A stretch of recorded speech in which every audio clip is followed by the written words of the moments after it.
ভোটের ফল প্রকাশ হয়েছে সেই ৪ জুন। তারপর মন্ত্রিসভা গঠন থেকে অনেক কিছু। দুটো দফতরের প্রতিমন্ত্রিত্ব পেয়েছেন বালুরঘাটের সাংসদ সুকান্ত মজুমদার। অনেক ব্যস্ততায় নিজের এলাকায় ফিরেছেন বালুরঘাটের দুবারের সাংসদ। আর ফিরেই কর্মীদের সঙ্গে সামিল হলেন অভিনন্দন যাত্রায়। কেমন লাগছে? মানুষের অভূতপূর্ব সাড়া এবং আশীর্বাদ। কারণ এই জেলা বরাবরই পিছিয়ে পড়া জেলা। এই জেলা থেকে কোনো কেউ কেন্দ্রীয় মন্ত্রী হয়নি। স্বাভাবিকভাবে জেলাবাসীর মধ্যে একটা উৎসাহ আছে। এই সম্মান সুকান্ত মজুমদারের নয়, এই সমগ্র জেলাবাসী তথা এই লোকসভাবাসীর সম্মান। এবং মাননীয় প্রধানমন্ত্রীকে আমি ধন্যবাদ জানাই, নরেন্দ্র মোদীজিকে, যে উনি এরকম প্রান্তিক জেলার মানুষকে এই সম্মান দিয়েছেন। দুটি দফতরের মন্ত্রিত্ব পেয়েছেন, দায়িত্ব কম নয়। কি কি কাজ করতে চান জানালেন কেন্দ্রীয় প্রতিমন্ত্রী।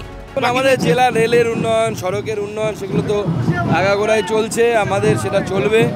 আমরা শুরুও করে দিয়েছি কাজ। আগামী দিনে যে সমস্ত অসমাপ্ত যে রেল প্রকল্পগুলো আছে সেই প্রকল্পগুলোকে চালু করা, আমাদের বুনিয়াদপুরে স্টেডিয়াম তৈরি করা, বুনিয়াদপুর কালিয়াগঞ্জ রেল প্রকল্প, ইটিআর গঞ্জরিয়া, এগুলো সমস্ত টার্গেটের মধ্যে আছে। অভিনন্দন যাত্রার পর চলে সংবর্ধনা জ্ঞাপন অনুষ্ঠান। আর সেখান থেকে ভোটদাতা জনতার উদ্দেশ্যে সম্মাননা জানান সুকান্ত মজুমদার। আপনাদের আশীর্বাদ ছাড়া এটা সম্ভব ছিল না।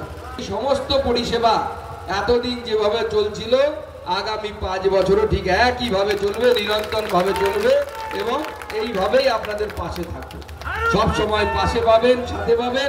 শঙ্কর কুমার রায়ের রিপোর্ট, ক্যালকাটা নিউজ।